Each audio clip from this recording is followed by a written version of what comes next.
with the Witch of Portobello. Samira R. Coelho, housewife. As soon as Shireen arrived home, whooping with joy and clutching a rather startled bureau to her, I knew that everything had gone much better than I'd imagined. I felt that God had heard my prayers and that now she no longer had anything more to learn about herself. She would finally adapt to a normal life, bring up her child, remarry, and forget all about the strange restlessness that left her simultaneously euphoric and depressed. I love you, Mom. It was my turn to put my arms around her and hold her to me. During all the nights she'd been away, I confess, been terrified by the thought that she might send someone to fetch Vioro, and then they would never come back. After she'd eaten, had a bath, told us about the meeting with her birth mother, and described the Transylvanian countryside, I could barely remember it, since all I was interested in at the time was finding an orphanage. I asked her when she was going back to Dubai. Next week. But first I have to go to Scotland to see someone. A man? A woman, she said at once, perhaps in response to my knowing smile. I feel that I have a mission. While we were celebrating life and nature, I discovered things I didn't even know existed. And what I thought could only be found through dance is everywhere, and it has the face of a woman. I felt frightened. Her mission, I told her, was to bring up her son, do well at her job, earn more money, remarry, and respect God as we know him. But Shireen wasn't listening. Because you don't tell a good woman what she gotta do. She's doing her own shit. It was one night when we were sitting around the fire, drinking, telling funny stories, and listening to music, apart from in the restaurant. I hadn't felt the need to dance all the time. I was there, as if I were storing up energy for something different. Suddenly I felt as if everything around me were alive and pulsating, as if the creation and I were one and the same thing. I wept with joy when the flames of the fire seemed to take on the form of a woman's face, full of compassion, smiling at me. I shuddered. It was probably a gypsy witchcraft. And at the same time, the image came back to me of the little girl at school who said she'd seen a woman in white. Don't get caught up in things like that. They're the devil's work. We've always set you a good example. Why can't you lead a normal life? I'd obviously been too hasty when I thought the journey in search of her birth mother had done her good. However, instead of reacting aggressively as she usually did, she smiled and went on. What is normal?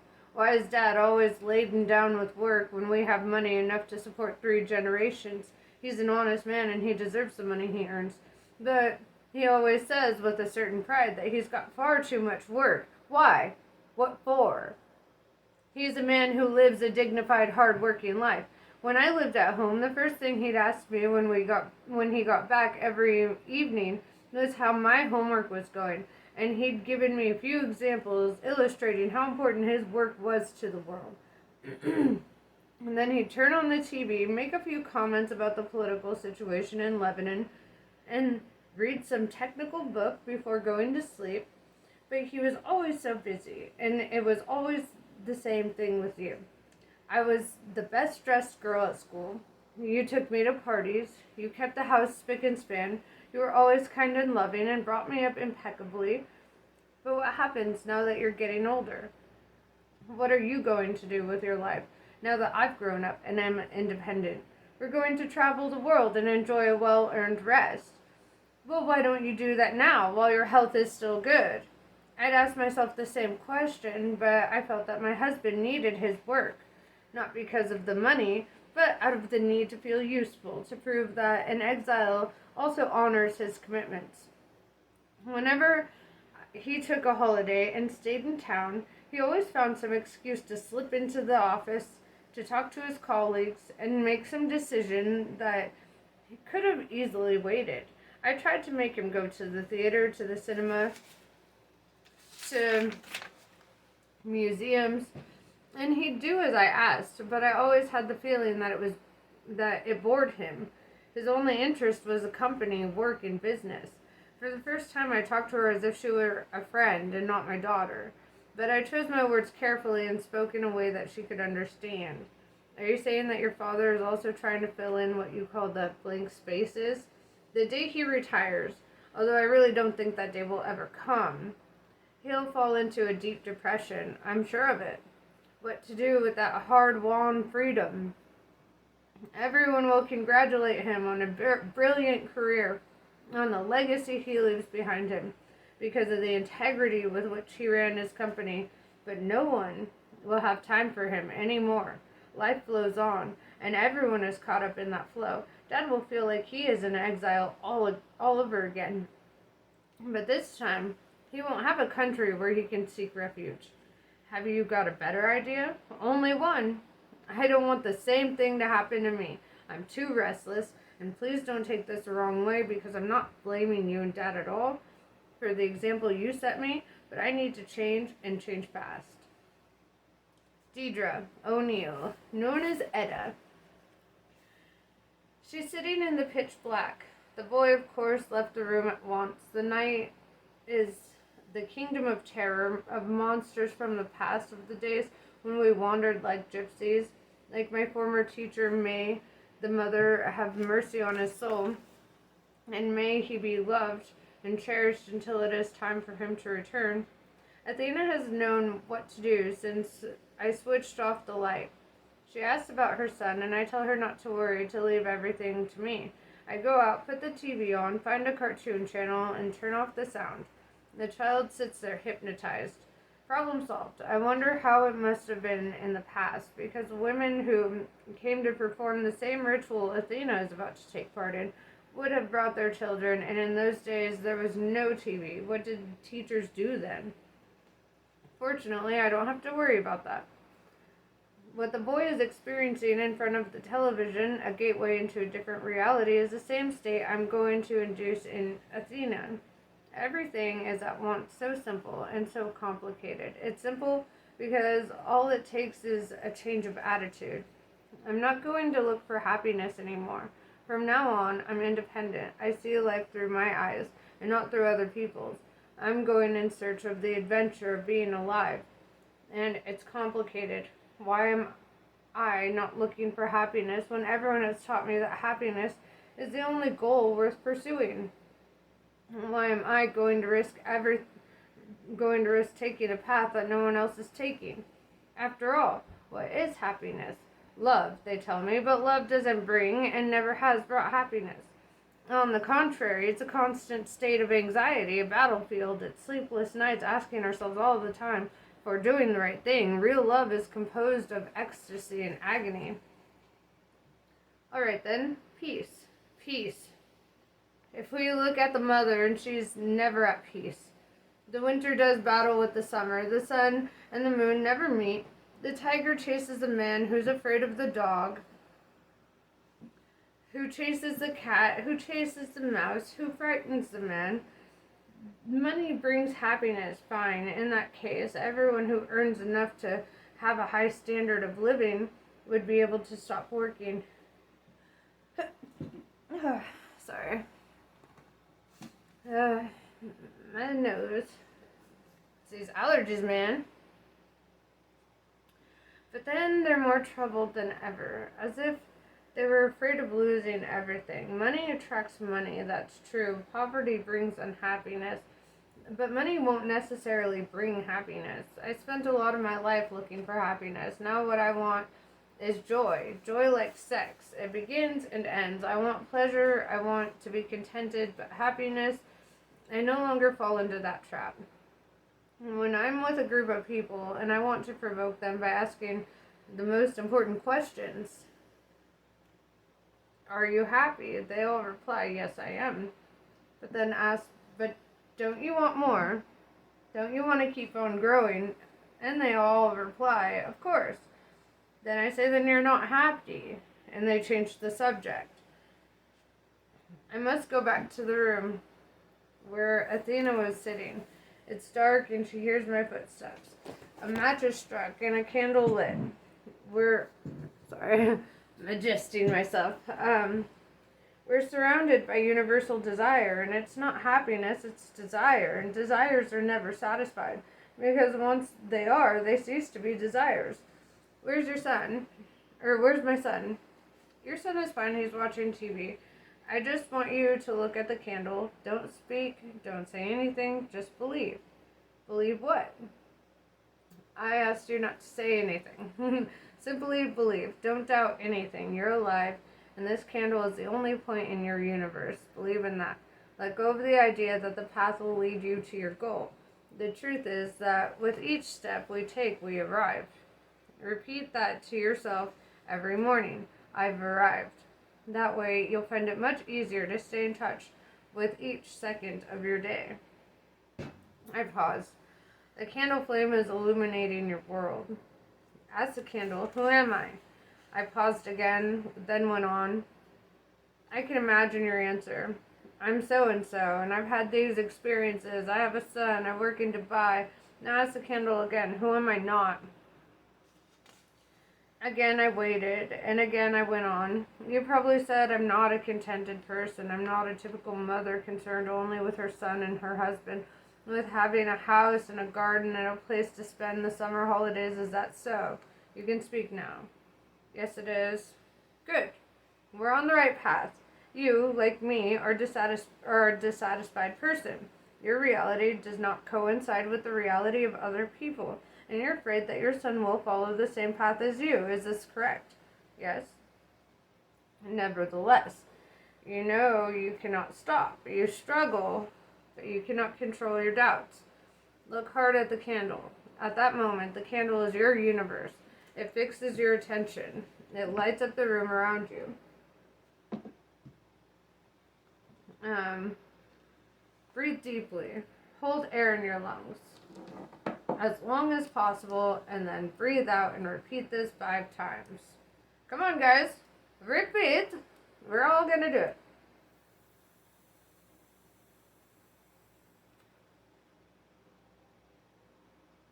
Alright, let's do one because I want to keep going. You can pause and do the breathing, okay? She obeyed. I think it's cool to do those things because then it puts you in the mindset of the person you're reading, right?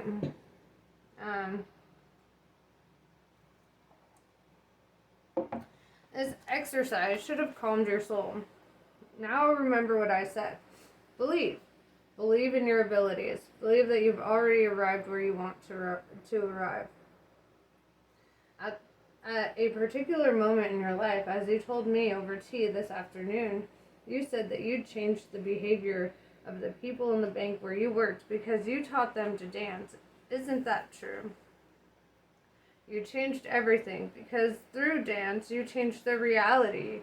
You believed in the story of the vertex, which, although I've never heard of it before, seems to me an interesting one. You liked dancing and you believed in what you were doing.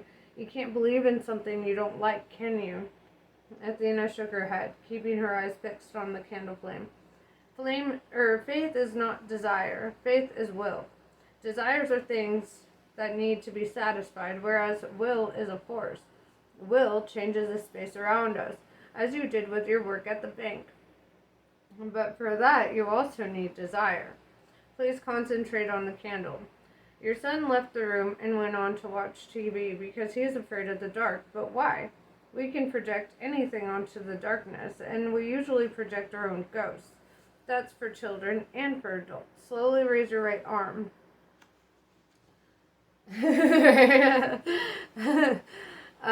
She raised her arm. I asked her to do the same with her left. I looked at her breasts, far prettier than mine. Okay. Now slowly lower them again. Close your eyes and breathe deeply. I'm going to turn the light on, right? That's the end of the ritual. Let's go into the living room. She got up with some difficulty. Her legs had gone numb because of the position I told her to adopt. Vioral had fallen asleep. I turned off the TV and went into the kitchen. What was the point of all that? Merely to remove you from everyday reality. I could have asked you to concentrate on anything, but I like the darkness and the candle flame. But you want to know what I'm up to, isn't that right? Athena remarked that she'd traveled for nearly 5 hours on the train with her son on her lap when she should have been packing her bags to go to work. She could have sat looking at a candle in her own room without any need to come to Scotland at all. Scotland? I'm sorry. Yes, there was a need, I replied. You needed to know that you're not alone, that other people are in contact with the same thing as you. Just knowing that allows you to believe. To believe what? That you're on the right path. And as I said before, arriving with each step you take. What path? I thought that by going to find my mother in Romania, I would at least, or at last, find the peace of mind I so need. But I haven't. What path are you talking about? I haven't the slightest idea. You'll only discover that when you start to teach.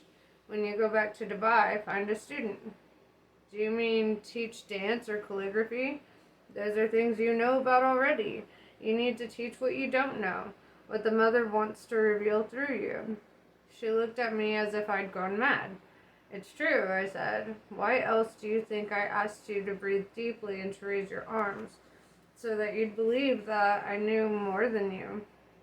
But it isn't true. It was just a way of taking you out of your world that you're accustomed to. I didn't ask you to thank the mother, to say how wonderful she is, or that you saw her face shining in the flames of a fire. I asked only that absurd and pointless gesture of raising your arms and focusing your attention on a candle. That's enough. Trying, whenever possible, to do something that is out of kilter with the reality around us. When you start creating rituals for your students to carry on, you'll be receiving guidance. That's where the apprenticeship begins. Or so my protector told me. If you want to heed my words, fine, but if you don't, you carry on with your life as it is. At the moment, you'll end up bumping up against a wall called dissatisfaction. I rang for a taxi and we talked a little about fashion and men, and then Athena left, and I was sure she would listen to me, mainly because she was the kind of person who never refuses a challenge. Teach people to be different, that's all. I shouted after her as the taxi moved off. That is joy. Happiness would be feeling satisfied with everything she already had, a lover, a son, a job. And Athena, like me, wasn't born for that kind of life.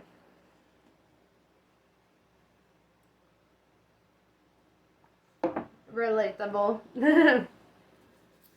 Heron Ryan, journalist. Wouldn't it be so convenient if everyone could be cut off for that life, right? I think that was the whole idea of Thomas More's utopia, like realizing eventually that one man's paradise is another man's hell, and we can't compare heavens, nirvanas, and ascension. That rapture moment happens internally. It happens within you when you choose the light inside or the darkness, and I'm gonna stop rambling. Okay, it's time for the book to speak. Man, I wish I could meet Paulo Coelho. That fool. His writing moves me, man. Alright. Heron Ryan, journalist. I couldn't admit I was in love, of course. I already had a girlfriend who loved me and shared with me both my troubles and my joys. The various encounters and events that had taken place in Sibiu were part of a journey, and it wasn't the first time this kind of thing had happened while I was away from home. When we step out of our normal world, we leave behind us all the usual barriers and prejudices, and we tend to become more adventurous. When I returned to England, the first thing I did was tell the producers that making a documentary about the historical figure of Dracula was nonsense, and that one book by a mad Irishman had created a truly terrible image of Transylvania, which was, in fact, one of the loveliest places on the planet. Obviously, the producers were none too pleased, but at that point I didn't care what they thought. I left television and went to work for one of the world's most prestigious newspapers. That was when I began to realize that I wanted to meet Athena again. I phoned her and we arranged to go for a walk together before she went back to Dubai. She suggested showing me around London. We got on the first bus that stopped without asking where it was going. Then we chose a female passenger at random and decided that we would go off wherever she did. She got off at a temple, so we did. Or so did we. We passed a beggar who asked us for money, but we didn't give him any and walked on. Listening to the insults he hurled after us, accepting that this was merely his way of communicating with us. We saw someone vandalizing a telephone booth and I wanted to call the police, but Athena stopped me. Perhaps that person had just broken up with the love of his life and needed to vent his feelings, or who knows. Perhaps he had no one to talk to and couldn't stand to see others humiliating him by using that phone to discuss business deals or love. She told me to close my eyes and to describe exactly the clothes that we were both wearing. To my surprise, I got nearly every detail wrong. She asked me what was on my desk at work and said that some of the papers were only there because I was too lazy to deal with them. Have you ever considered that those bits of paper have a life and feelings? Have requests to make and stories to tell? I don't think you're giving life the attention it deserves. I promised that I'd go through them one by one. When I returned to work the following day, a foreign couple with a map asked Athena how to get to a particular tourist spot. She gave them very precise but totally inaccurate directions. Everything you told them was completely wrong. It doesn't matter. They'll get lost, and that's the best way to find or to discover interesting places. Try to fill your life again with a little fantasy. Above our heads is a sky about which the whole of humanity, after thousands of years spent observing it, has given various apparently reasonable explanations. Forget everything you've ever learned about the stars, and they'll once more be transformed into angels, or into children, or into whatever you want to believe at that moment. It won't make you more stupid. After all, it's only a game, but it could enrich your life. The following day, when I went back to work, I treated each sheet of paper as if it were a message addressed to me personally, and not to the organization I represent. At midday, I went to talk to the deputy editor and suggested writing an article about the goddess worshipped by gypsies. He thought it an excellent idea, and I was commissioned to go to the celebrations in Gypsy Mecca, Sainte Marie de la Mer. Incredible though it may seem, Athena showed no desire to go with me. She said that her boyfriend, that fictitious policeman whom she was using to keep me at a distance, wouldn't be very happy if she went off traveling with another man. Didn't you promise your mother to take the saint a new shawl? Yes, I did. But only if the town happened to be on my path, which it isn't. If I do ever pass by there, then I'll keep my promise. She was returning to Dubai the following Sunday, but first she traveled up to Scotland with her son to see the woman we'd both met in Bucharest. I didn't remember anyone, but perhaps the phantom woman in Scotland, like the phantom boyfriend, was another excuse, and I decided not to insist. But I nevertheless felt jealous, as if she were telling me that she preferred being with other people. I found my jealousy odd, and I decided that if I was asked to go to the Middle East to write an article about the property, boom, that someone on the business pages had mentioned, I would read everything I could on real estate, economics, politics, and oil, simply as a way of getting closer to Athena. My visit to Sainte Marie de la Mer,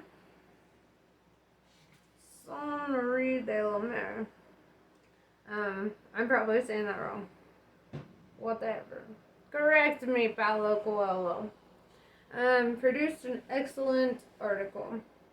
According to tradition, Sarah was a gypsy who happened to be living in a small seaside town when Jesus' aunt, Mary Salome, along with other refugees, arrived there, fleeing persecution by the Romans.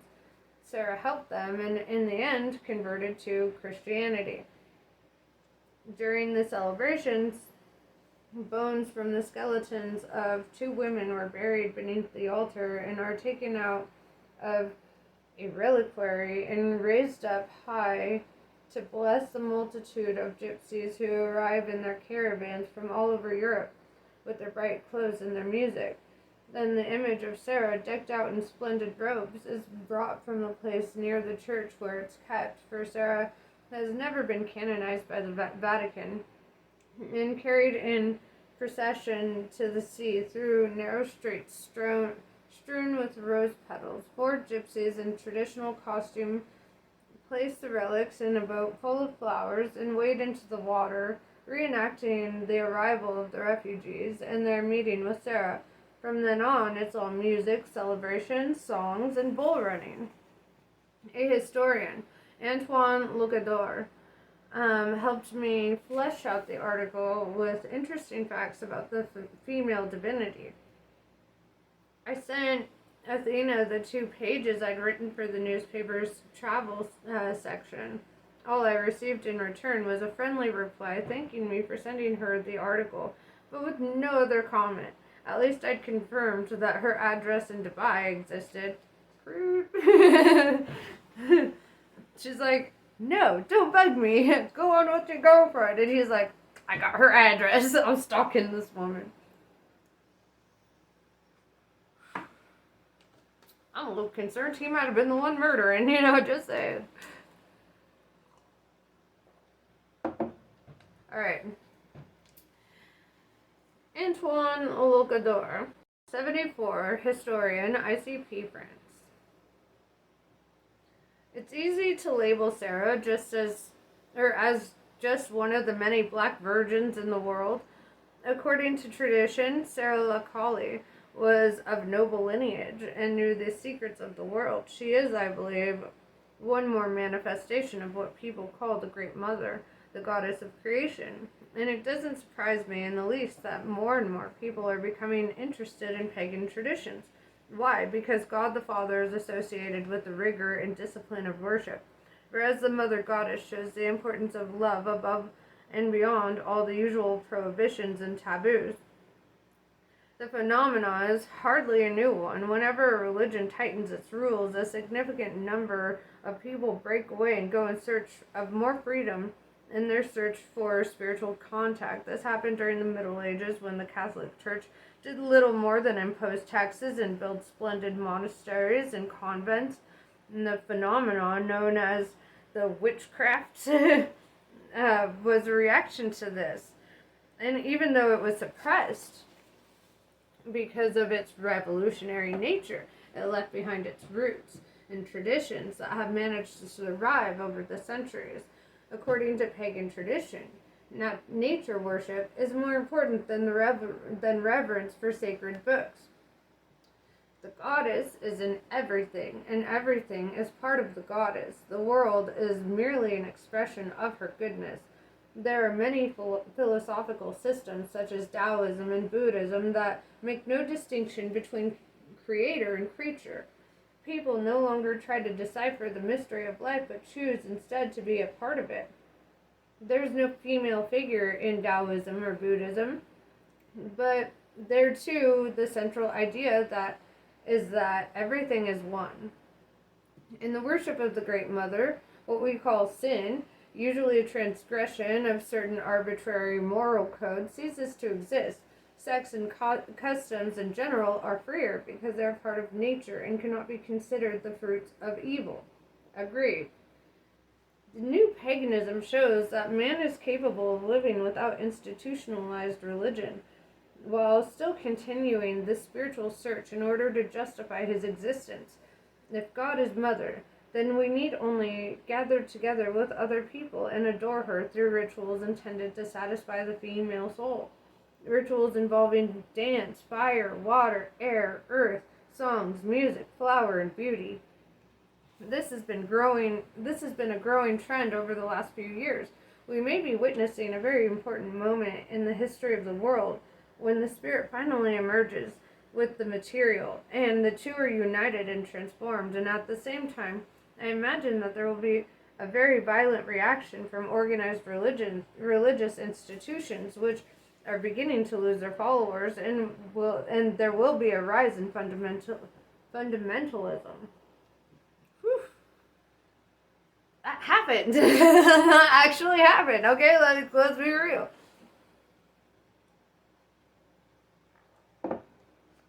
Westboro Baptist Church. Just saying.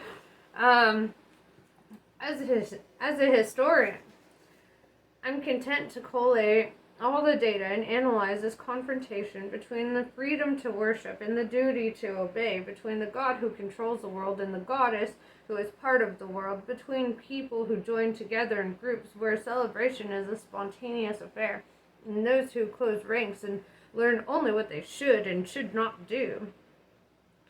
I'd like to be optimistic and believe that human beings have at last found their path to the spiritual world, but the signs are not very positive. And so often in the past, a new conservative backlash could once more stifle the cult of the mother. Not anymore. Andrea McCain, theater actress.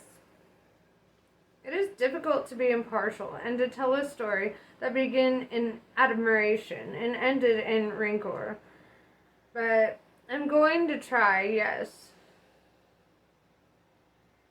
I'm really going to try and describe Athena. I'm really going to try and describe the Athena I met for the first time in an apartment in Victoria Street. She just got back from Dubai with plenty of money and a desire to share everything she knew about the mysteries of magic. This time she'd spent only 4 months in the Middle East. She sold some land for the construction of 2 supermarkets, earned a huge commission, and decided that she'd earned enough money to support herself and her son for the next 3 years, and that she could always resume work later on if she wanted. Now was the time to make the most of the present, to live what remained of her youth, and to teach others what she had learned. She received me somewhat unenthusiastically. What do you want? I work in the theater, and we're putting on a play about the female face of God, and I heard from a journalist friend that you spent time in the Balkan Mountains with some gypsies and would be prepared to tell me about your experiences there.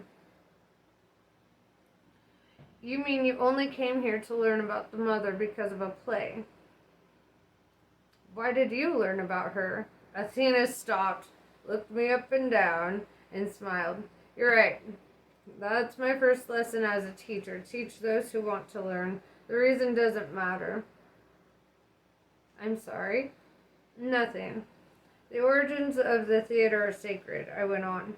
It began in Greece with hymns to Dionysus, the god of wine, rebirth, and fertility, but it's believed that even from very remote times, people performed a ritual in which they would pretend to be someone else as a way of communing with the sacred. Second lesson, thank you. I don't understand. I came here to learn, not to teach. The woman was beginning to irritate me. Perhaps she was being ironic. My protector, your protector. I'll explain another time. My protector said that I would only learn what I need to learn if I were provoked into it. And since my return from Dubai, you're the first person to demonstrate that to me. What she said made sense. I explained in researching the play. I'd gone from one teacher to the next, but had never found their teachings to be in any way exceptional. Despite this, however, I grew more and more interested in the matter as I went on. I also mentioned that these people had seemed confused and uncertain about what they wanted. For example, sex. For example, in some of the places I went to, sex was a complete no-no. And others not only advocated complete freedom, but even encouraged orgies. She asked for more details, and I couldn't tell if she was doing this in order to test me or because she had no idea what other people got up to. Athena spoke before I could answer her question. When you dance, do you feel desire? Do you feel as though you were summoning up a greater energy. When you dance, are there moments when you cease to be yourself? I didn't know what to say.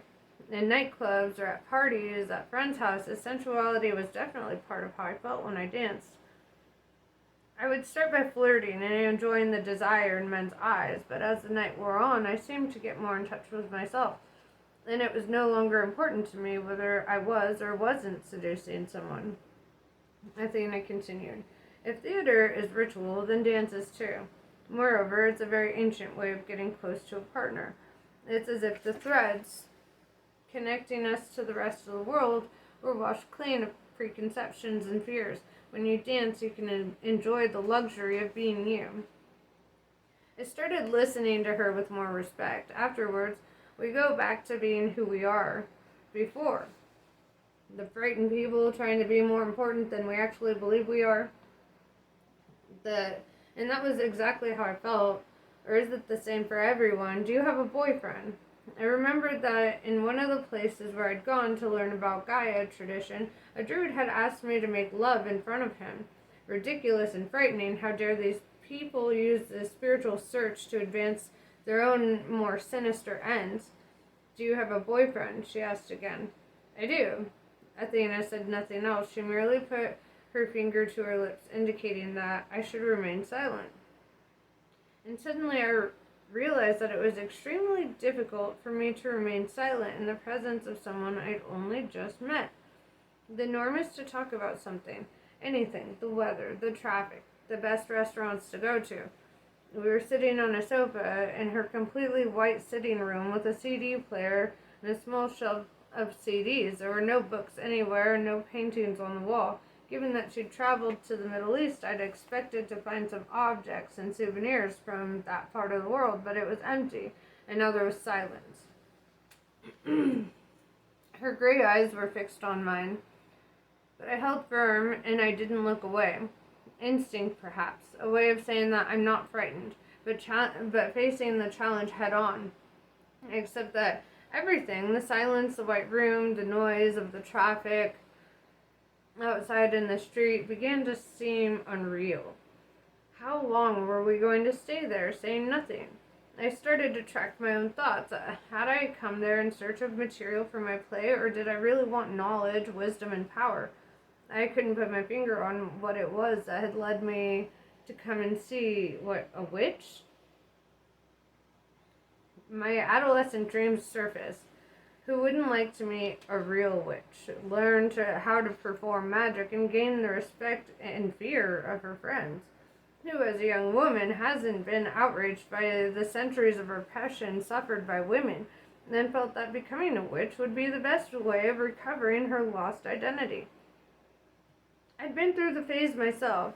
I was independent and did what I liked in the highly competitive world of theater. But then why was I never content? Why was I always testing out my curiosity? We must have been about the same age, or was I older? Did she too have a boyfriend? Athena moved closer. We were now less than an arm's length away from each other, and I started to feel afraid. Was she a lesbian? I didn't look away, but I made a mental note of where the door was so that I could leave whenever I wished. No one had made me go to that house to meet someone I'd never met before in my life and sit there wasting my time, not saying anything and not learning anything either. What did she want? That silence, perhaps. My muscles began to grow tense. I was alone and helpless, and I desperately needed to talk or to make my mind stop telling me that I was being threatened. How could she possibly know who I was? We are what we say. Had she asked me anything about my life, she'd wanted to know if I had a boyfriend. I tried to say more about the theater, but couldn't. And what about the stories I'd heard about her gypsy ancestry, her stay in Transylvania, the land of the vampires? My thoughts wouldn't stop. How much would that consultation cost? I was terrified. I should have asked before. A fortune. And if I didn't pay, would she put a spell on me that would eventually destroy me? I felt an impulse to get to my feet, thank her, and say that I hadn't come here just to sit in silence. If you go to a psychiatrist, you have to talk. If you go to church, you have to listen to a sermon. If you go in search of magic, you find a teacher who wants to explain the world to you and who gives you a series of rituals to follow. But silence. Why did it make me feel so uncomfortable? One question after another kept forming in my mind, and I couldn't stop thinking or trying to find a reason for the two of us to be sitting there saying nothing. Suddenly, perhaps, after 5 or 10 long minutes of total immobility, she smiled and I smiled too and relaxed. Try to be different, that's all. That's all? Is sitting in silence being different? I imagine that at this moment there are thousands of people in London who are desperate for someone to talk to, and all you can say to me is that silence makes a difference. Now that you're talking and reorganizing the universe, you'll end up convincing yourself that you're right and I'm wrong, and as you experience for yourself, being silent is different. It's unpleasant. It doesn't teach you anything. She seemed indifferent to my reaction. What theater are you working at? Finally, she was taking an interest in my life. I was being restored to my human condition, with a profession and everything. I invited her to come and see the play we were putting on. It was the only way I could find to avenge myself by showing that I was capable of things that Athena was not. That silence had left a humiliating aftertaste. She asked if she could bring her son, and I said no, it was for adults only. And she said, well, I could always leave him with my mother. I haven't been to the theater in ages. She didn't charge for the consultation. When I met up with the other members of the cast, I told them about my encounter with this mysterious creature, and they were all mad keen to meet someone who, when she first met you, asked only that you sit in silence. Athena arrived on the appointed day. She saw the play, came to my dressing room afterward to say hello, but didn't say whether she'd enjoyed herself or not. My colleagues suggested that I invite her to the bar where we usually went after the performance. There, instead of keeping quiet, she started answering a question that had been left unanswered at our first meeting. No one, not even the mother, would ever want sex to take place purely as a celebration. Love must always be present. Didn't you say that you'd met people like that? Well, be careful. My friends had no idea what she was talking about, but they warmed to the subject and started bombarding her with questions. Something troubled me. Her answers were very academic, as if she didn't have much experience of what she was talking about. She spoke about the game of seduction, about fertility rites, and concluded with a Greek myth, probably because I'd mentioned during our first meeting that the theater had begun in Greece. She must have spent the whole week reading up on the subject. After millennia of male domination, we were returning to the cult of the Great Mother. The Greeks called her Gaia, and according to the myth, she was born out of chaos, the void that existed before the universe. And with her came Eros, the god of love, and then she gave birth to the sea and the sky. Who was the father? Asked one of my friends. No one. There's a technical term for parthenogenesis, which is a process of reproduction that does not require fertilization of the egg by a male. There's a mystical term too, one to which we're more accustomed: immaculate conception. From Gaia sprang all the gods, who would later people the Elysian fields of Greece, including our own dear Dionysus, your idol. But as men became established as the principal political power in the cities, Gaia was forgotten and replaced by Zeus, Ares, Apollo, and company, all of whom were competent enough but didn't have the same allure as the mother who originated everything. Agreed. Then she questioned us about our work. The director asked if she'd like to give us some lessons. On what? On what you know. To be perfectly honest, I learned all about the origins of theater this week. I learned everything as I need to learn it. That's what Etta told me to do. So I was right. But I can share other things that life has taught me. They all agreed, and no one asked who Etta was. Deidre, known as Etta. Or Deidre O'Neill, known as Etta. I said to Athena, you don't have to keep coming here all the time just to ask silly questions. If a group has decided to take you on as a teacher, why not use that opportunity to turn yourself into a teacher? Do what I always did. Try to feel good about yourself, even when you feel like there's like the least worthy of the creatures. Reject all those negative thoughts and let the mother take possession of your body and soul. Surrender yourself to dance or to silence or to ordinary everyday activities, like taking your son to school, preparing supper, and making sure the house is tidy. Everything is worship if your mind is focused on the present moment. Don't try to convince anyone of anything. But when you don't know something, ask or go away to find out. But when you do, act. Be like the silent, flowing river and open yourself to a greater energy. I believe that's what I said at our first meeting. Simply believe that you can. At first, you'll be confused and insecure, and you'll start to believe that everyone thinks you're being conned. But it's not true. You have the knowledge. It's simply a matter of being aware. All the minds on the planet are so easily cast down. They fear illness, invasion, attack, death, try to restore their lust, joy to them. Be clear. Reprogram yourself every minute of each day with thoughts that make you grow. When you're feeling irritated or confused, try to laugh at yourself. Laugh out loud at this woman tormented by doubts and anxieties, convinced that her problems are the most important thing in the world. Laugh at the sheer absurdity of the situation. At the fact that despite being a manifestation of the mother, you still believe God is a man who lays down the rules. Most of our problems stem from just that, from following the rules. Agreed.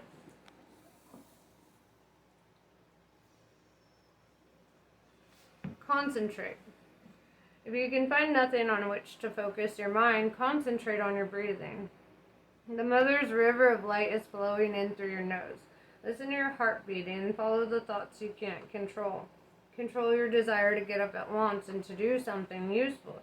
Sit for a few minutes every day, doing nothing, getting as much as you can out of that time. When you're washing up, pray. Be thankful that there are plates to be washed, and that means there was food, and that you fed someone, and that you've lavished care on one or more people, that you cooked and laid the table. Imagine the millions of people at the moment who have absolutely nothing to wash up, and no one for whom to lay the table. And there are women who say, I'm not going to do the washing up. Let the men do it. Fine, let the men do it if they want to, but that has nothing to do with equality. There's nothing wrong with doing simple things, although if I were to publish an article tomorrow saying everything I think, I'd be accused of working against the feminist cause. Nonsense. As if washing up or wearing a bra or having someone open or close a door would be humiliating to me as a woman. The fact is, I love it when a man opens the door for me. According to etiquette, this means she needs me to do this because she's fragile. But in my soul, it is written, I am being treated like a goddess because I'm a queen. I'm not here to work for the feminist cause because both men and women are a manifestation of the mother, the divine unity, and no one can be greater than that. Damn, it's like she's speaking straight out of my soul. Or he, Paulo Coelho. I mean, these are his notes that he got from other people, but damn. I'd love to see you giving classes on what you're learning. That's the main aim of life, revelation. You make yourself into a channel, you listen to yourself, and are surprised at how capable you are. Remember your job at the bank. Perhaps you never properly understood that what happened there was the result of the energy flowing out of your body, your eyes, your hands. You'll say, no, it was the dance. The dance was simply a ritual.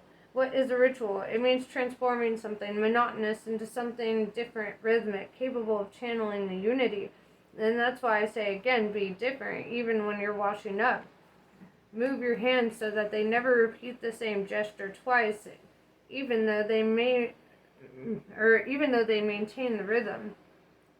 If you find it helpful, try to visualize images, flowers, birds, trees in a forest. Don't imagine single objects like the candle you focused on when you came here for the first time.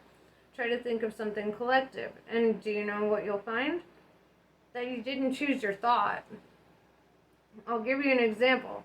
Imagine a flock of birds flying. How many birds did you see?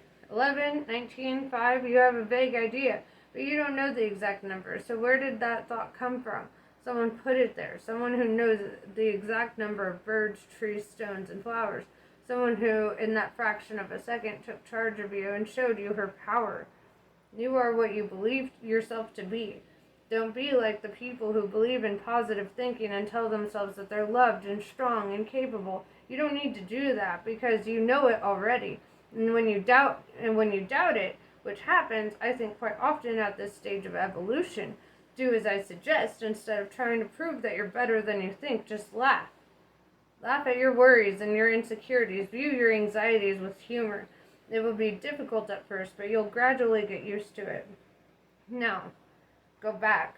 Meet all those people who think you know everything. Convince yourself that they're right, because we all know everything. It's merely a question of believing. Believe. As I said to you in Bucharest, the very first time we met, groups are very important because they force us to progress. If you're all alone, all you can do is laugh at yourself. But if you're with others, you'll laugh and then immediately act. Groups challenge us. Groups allow us to choose our affinities. Groups create collective energy, and ecstasy comes more easily because everyone infects everyone else. Groups can also destroy us, of course, but that's part of life and the human condition, living with other people, and anyone who has failed to develop an instinct for survival has understood nothing of what the mother is saying. You're lucky. A group has just asked you to teach something that will make you a great teacher. Heron Ryan, journalist. Before the first meeting with the actors, Athena came to my house. Ever since I published the article on St. Sarah, she had been convinced that I understood her world, which wasn't true at all. I simply wanted to attract her attention. I was trying to come around to the idea that there might be an invisible reality capable of interfering in our lives, but the only reason I did so was because of a love I didn't want to believe I felt, but which was continuing to grow in a subtle and devastating way. I was content with my universe and didn't want to change it at all, even though I was being propelled in that direction. I'm afraid, she said as soon as she arrived, but I must go ahead and do what they're asking of me.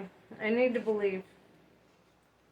You've had a lot of experiences in life, and you've learned from the gypsies, from the dervishes in the desert, but, well, that's not quite true. Besides, what does learning mean? Accumulating knowledge or transforming your life?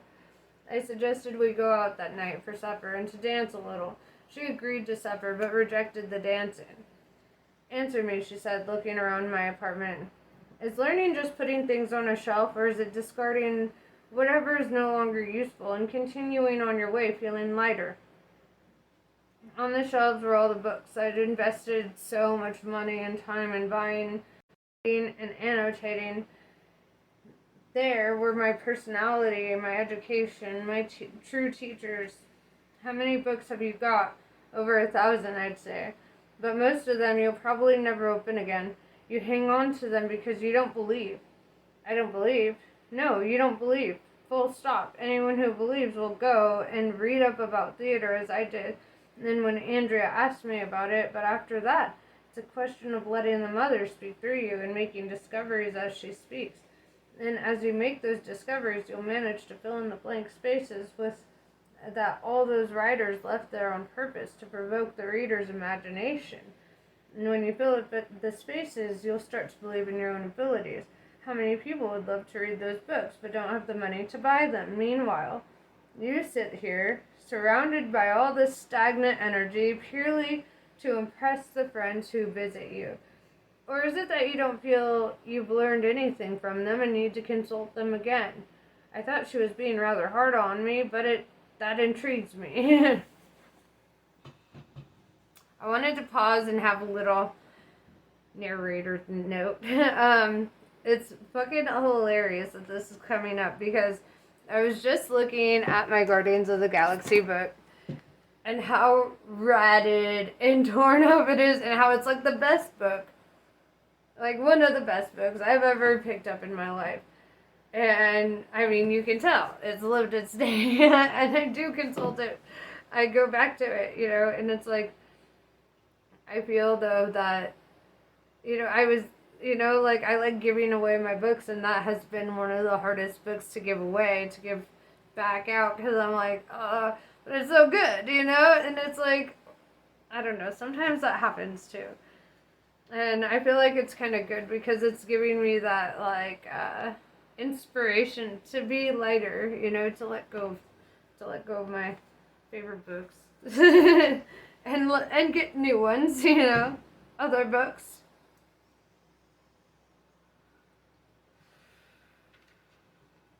Alright, now we'll get back to it.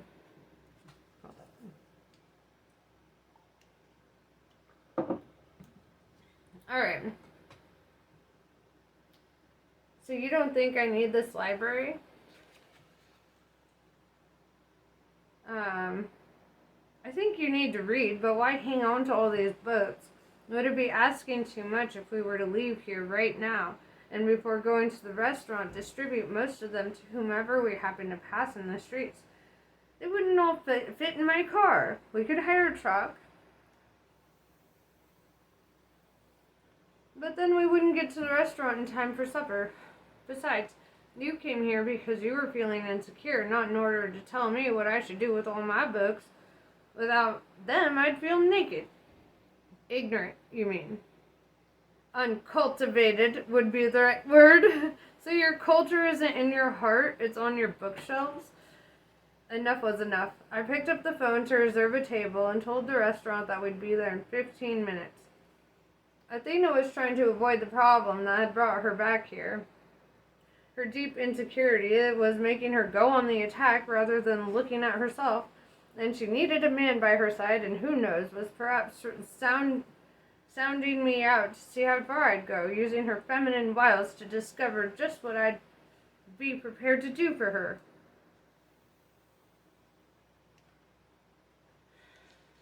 Simply being in her presence seemed to justify my very existence. Was that what she wanted to hear? Fine. I'd tell her over supper. I'd be capable of doing almost anything. Even leaving the woman I was living with. But I drew the line, of course, at giving away my books. In the taxi, we returned to the subject of the theater group. Although I was, at that moment, prepared to discuss something I never normally spoke about, love, a subject I found far more complicated than Marx, Young, the British Labour Party, or the day-to-day problems at the newspaper office. You don't need to worry, I said, feeling a desire to hold her hand. It'll be all right. Talk about calligraphy. Talk about dancing. Talk about the things you know. Like, if I did that, I'd never discover what it is. I don't know. When I'm there, I'll have to allow my mind to go still and let my heart begin to speak. But it's the first time I've done that, and I'm frightened. Would you like me to come with you? She accepted at once, and we arrived at the restaurant, ordered some wine, and started to drink. I was drinking in order to get up the courage to say what I thought I was feeling.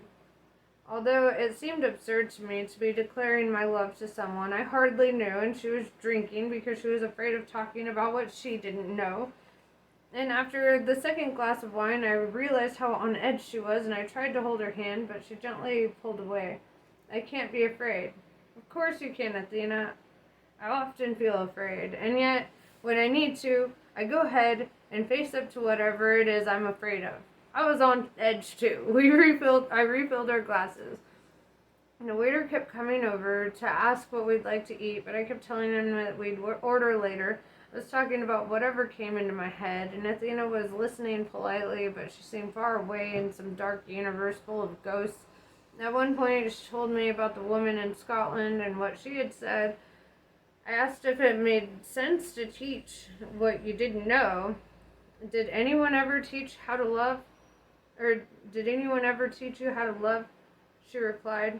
Could she be reading my thoughts? And yet, she went on, you're as capable of love as any other human being. How did you learn? You didn't. You simply believe. You believe, therefore you love. Athena. I hesitated, then managed to finish my sentence, although not at all as I had intended. Perhaps we should order some food. I realized that I wasn't yet prepared to mention the things that were troubling my world.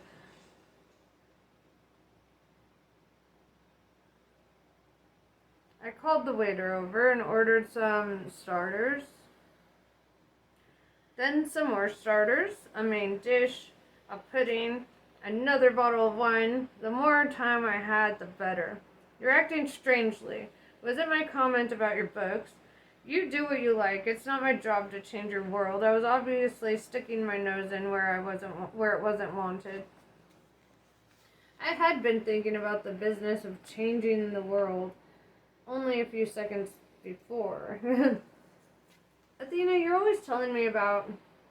No, I need to talk about something that happened in that bar in Sibiu with the gypsy music. In the restaurant, you mean? Yes, in the restaurant. Today we were discussing books, the things that we accumulate that take up space. And perhaps you're right. There's something I've been wanting to do ever since I saw you dancing that night, and it weighs more and more heavily on my heart. I don't know what you mean. Of course you do. I'm talking about the love I'm discovering now. I'm doing my best to destroy before it reveals itself. I'd like you to accept it. It's the little I have of myself, but it's not my own. It's not exclusively yours, because there's someone else in my life, but I would be happy if you could accept it anyway. An Arab poet from your country, Khalil Gibran, says, it is well to give when asked, but it is better to give unasked. If I don't say everything I need to say tonight, I'll merely be a spectator watching events unfold rather than the person actually experiencing them. I took a deep breath. The wine had helped me to free myself. She drained her glass and I did the same. The waiter appeared with food and making a few comments about the various dishes, explaining the ingredients and the way in which they had been cooked. Athena and I kept our eyes fixed on each other. Andrea had told me that this is what Athena had done when they met for the first time, and she was convinced it was simply a way of intimidating others. The silence was terrifying. I imagined her getting up from the table and citing her famous invisible boyfriend from Scotland Yard, or saying that she was very flattered, but she had to think about the class she was to give the next day. And is there anything you would withhold someday? All that you have shall be given. All that you have shall be given. The trees give that they may live, for to withhold is to perish. She was speaking quietly and carefully because of the wine she'd drunk, but her voice nevertheless silenced everything around us. And what greater merit shall there be than that which lies in the courage and the confidence, nay, the charity of receiving? You give but little when you give of your possessions. It is when you give of yourself that you truly give. She said all this without smiling. I felt as if I were conversing with the Sphinx. Words written by the same poet you were quoting. I learned them at school, but I don't need the book where he wrote those words. I've kept his words in my heart. She drank a little more wine. I did the same. I couldn't bring myself to ask if she accepted my love or not, but I felt lighter. You may be right. I'll donate my books to a public library and only keep those I really will reread one day. Is that what you want to talk about now? No, I just don't know how to continue the conversation. Shall we eat then and enjoy the food? Does that seem a good idea? No, it didn't seem like a good idea. I wanted to hear something different, but I was afraid to ask, so I babbled on about libraries, books, and poets, regretting having ordered so many dishes. I was the one who wanted to escape now because I didn't know how to continue. In the end, she made me a promise that I would be at the theater for her first class, and for me, that was a signal. She needed me, and she had accepted what I had unconsciously dreamed of offering her ever since I saw her dancing in a restaurant in Transylvania, but which I had only been capable of understanding that night, or as Athena would have said, believing. Alright, I'm gonna take a break, and then I'll get back to this. See you soon!